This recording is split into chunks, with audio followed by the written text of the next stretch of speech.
In this video, I'll show you how to understand the fermentation process, how to know when it's time to bake, and how the crumb and rice can be very different even with a 30 minutes difference. First, mix the whole psyllium husk with water. The ideal water temperature is 25-26 Celsius. After mixing, leave it for 15 minutes. It's a very important step that you get a firm gel. This firm gel helps the dough hold its shape. If you rush the process and don't give the psyllium husk enough time to form properly, the dough will become much runnier. Only after the gel is formed, add the ripe levain and mix everything well. Add the flour and salt, make sure everything is well combined. Let the dough rest for 15-20 minutes.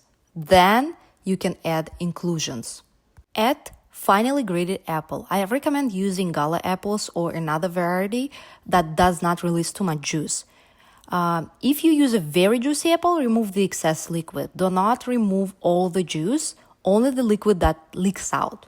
After mixing in all inclusions, leave the dough covered for 30 minutes before shaping. When it's time to shape the dough, make sure hands are wet.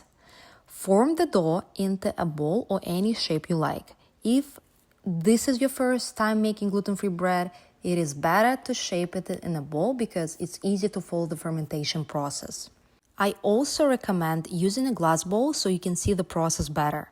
Lightly oil the bowl and sprinkle a little flour on the bottom so the dough can come out easily after the fermentation.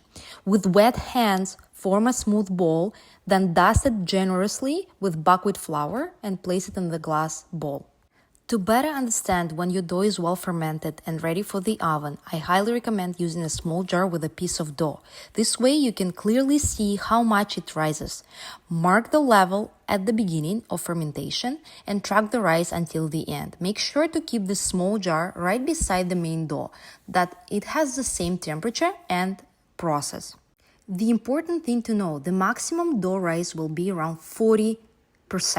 If you bake the bread when it's close to 40% rise, you will get an airy and soft crumb. If you bake it at around 30% rise, you will get taller bread, but the crumb will be less aerated. At 40%, the dough has risen the most. You can see big bubbles inside the small jar and the dome on top. I listed all 3 fermentation options in the video description, where you can also find all the details.